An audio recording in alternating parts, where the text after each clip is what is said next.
Jazz Guitar Cloud. I'm Richie Zellon, and in this video I want to teach you a fingerstyle chord melody arrangement of a classic bossa nova, Insensitive, How Insensitive by Antonio Carlos Jobim, who in turn wrote this piece inspired by a piano prelude written by Frederic Chopin. Coming up next.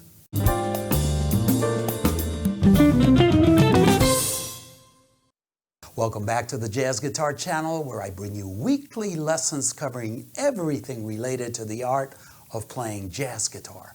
Chord melody arrangements, improvisation tips, transcriptions, jazz art sharp reviews, and much, much more. So if this is your first time, please consider subscribing and don't forget to click on the notification bell icon so you won't miss a thing. Brazilian composer Antonio Carlos Jobim in several interviews mentioned his admiration for classical composer Frederic Chopin. So it isn't a coincidence that How Insensitive greatly resembles Chopin's Prelude in E minor. Consequently, before I play you the arrangement of this piece that I'm going to teach you, I'm going to play the melody of How Insensitive over a small portion of Chopin's Prelude so you can see how it served as a basis for this composition. It will also help you better understand the spirit behind my arrangement. So here it goes.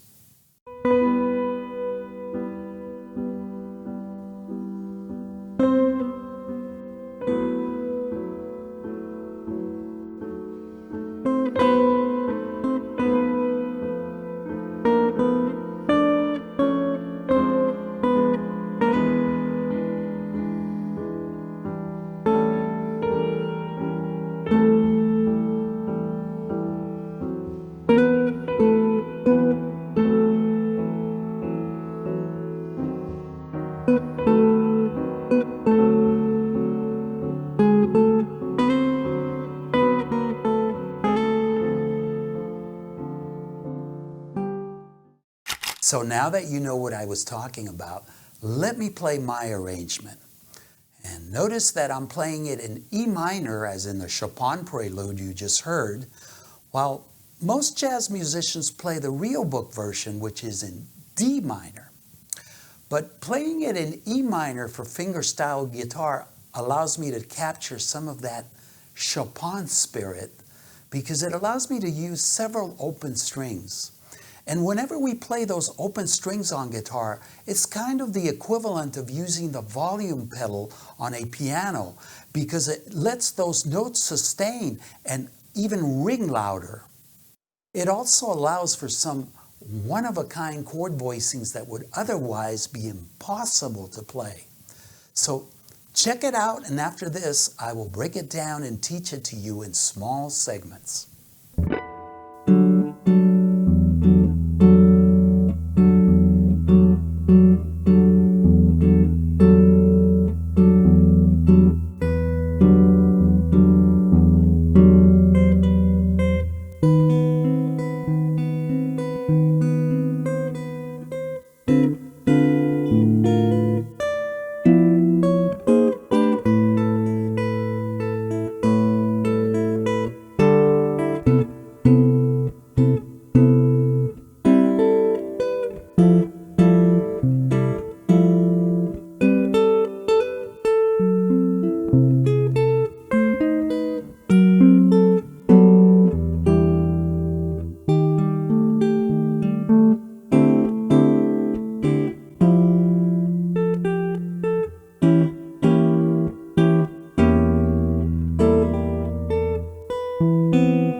Hope you liked it. Next, I will teach it to you and explain it in 2 to 4 measure segments, and you'll see the notation scroll by on the screen as I play. If you aren't that experienced in comping with a bossa feel, I want to recommend that you watch my video entitled 5 Bossa Patterns That I Learned in Rio, where I demonstrate the most important and authentic styles of playing bossa nova comping. I will put a link to it down below. Also, I want you to know that you have the option to download a special package from my website that will make it easier to study and learn this arrangement. The download includes a 3-page PDF with regular notation and tablature, an MP3, a band-in-a-box file, and a MIDI file. And note that if you have the software, these last 2 allow you to slow down and loop the arrangement. So I will also put a link in the info section down below for those interested. Okay, here goes the first 2 measures, straight bossa nova. 1, 2, 3, 4.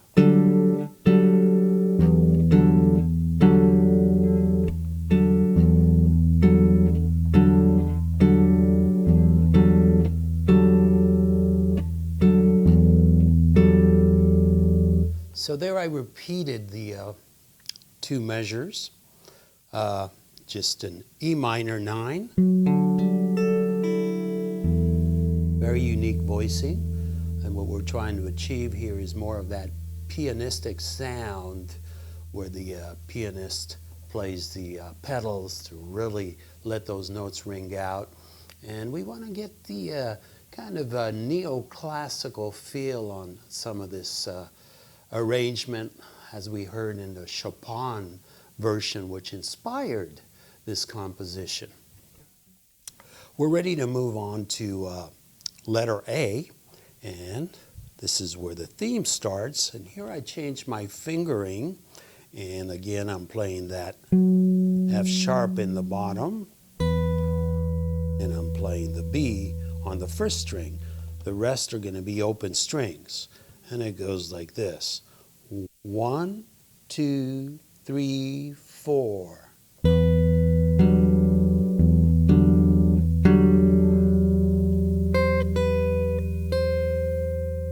Okay, that's the first 2 measures of letter A. And we go to measure 6, which is 6 and 7, which is a D sharp diminished 7th chord. And I switch over to this finger position. 1, 2, 3, 4.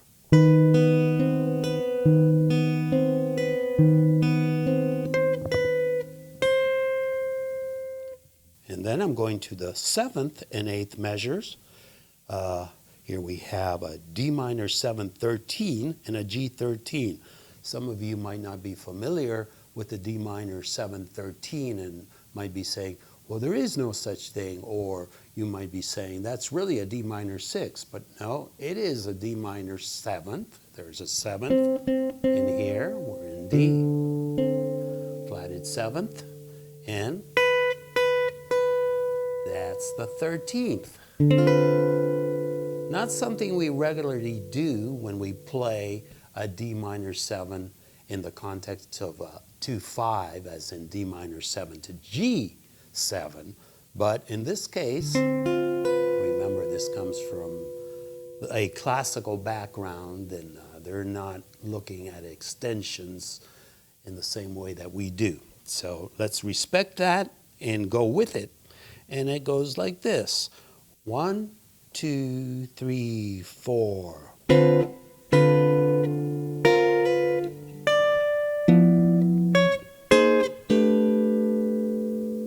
Now, be sure to take a look at the first chord here, the D minor 7 13. I do a little slide here. See, I slide that finger. And then for the G 13, I place my pinky on the high D up here on the first string. And after hitting that, I put down the rest of the chord that kind of has the effect of when a pianist plays the note and then independently with the left hand plays the chord, okay? And then the last or the last two chords here. And we're ready to proceed to measure 9, where we have an A7 with C sharp in the bass for 2 measures. And this is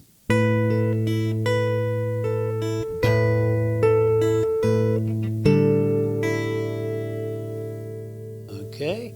We're ready to go to measure 11, where we have C major 7 for 2 measures. And this is more of a conventional chord. It's a C major 7 13.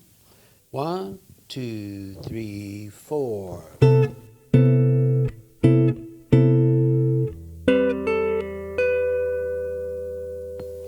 So the tricky part here is to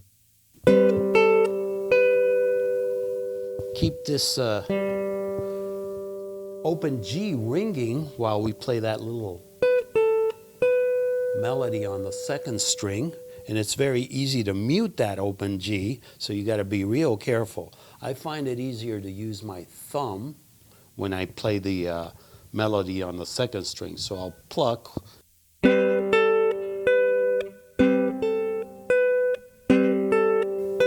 Because I'm lowering my thumb while the 3rd and the 4th strings are ringing.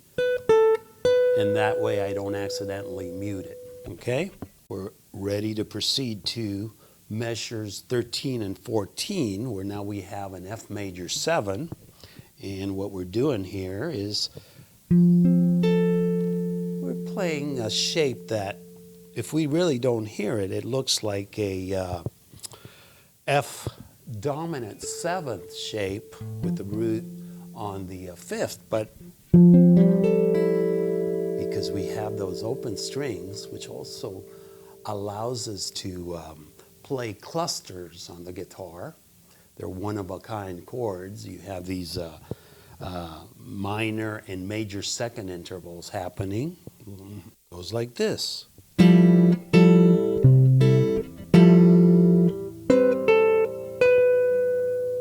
Again, we have that little melody that we did previously for the C major 7. That open G string ringing, and that takes us to measure 15, which is an F sharp minor 7 flat 5, and we do a little arpeggio, which then takes us to the B7 flat 9. Again.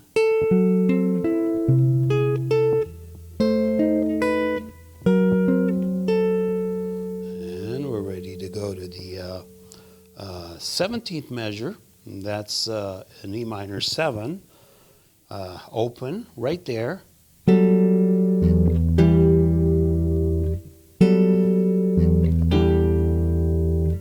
then beautiful E flat 7 with a sharp 11. And we've arrived at letter B, starting with a D minor 11. And for this one, we need to kind of bar here on the 5th fret, but we need to do it in a way that we keep the 1st string open. Okay? Because the 1st string is the 9th of the chord.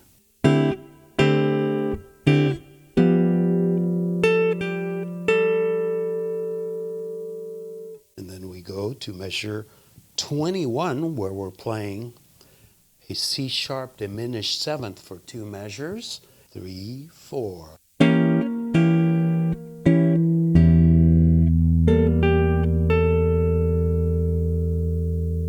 So we have something interesting here happening a lot.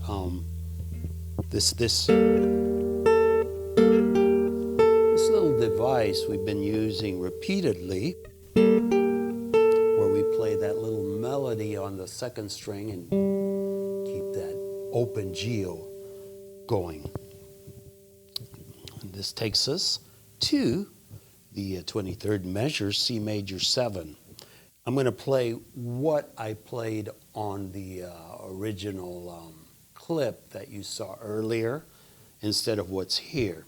And that's jazz for you. We can turn this around in different ways and get different variations of the same effect. But this is what I did. What we have written, though, is...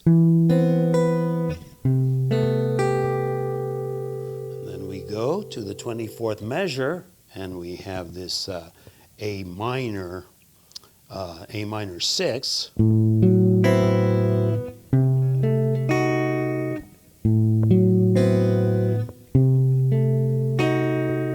to the B7 flat 9, and finally on the 25th measure, we have some more straight ahead bossa nova.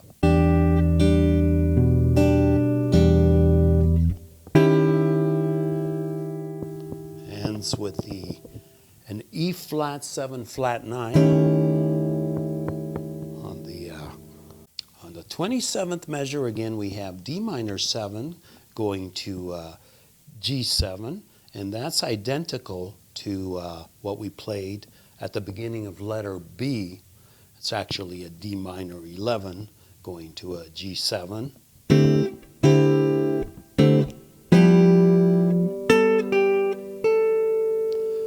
This time, instead of going to the C sharp diminished, we're going to a C sharp minor 7.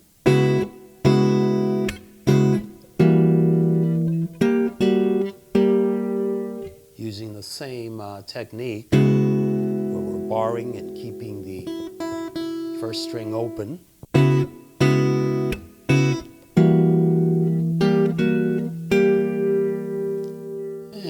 This takes us to the 31st measure, where we're playing a C major 7 sharp 11, and we're going to use our index finger here, while keeping our index on the 7th fret 2nd string, the F sharp, and we're going to pluck up from the 1st to the 2nd string after to get that effect. And that will take us to the B7, which is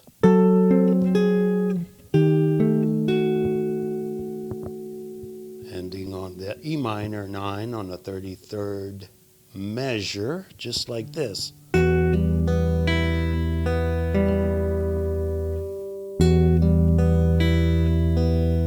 Very simple. And the final chord.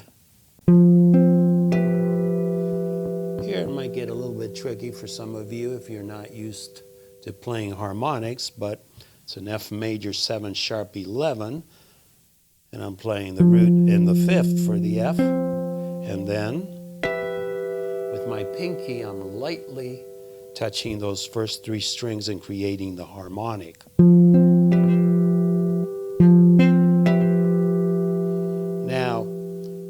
Now this would be the regular repeat sign going back to letter 8, or to repeat the whole tune, but instead let's pretend we took the coda, and if it were starting at the coda, this would happen 2 times.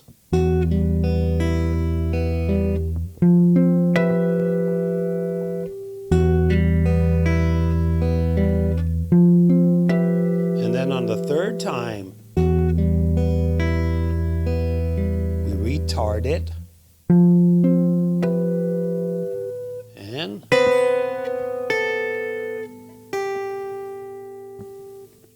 here. It's kind of like over a B7 flat 9 or B7 altered. And the final chord is and E minor major 7/9.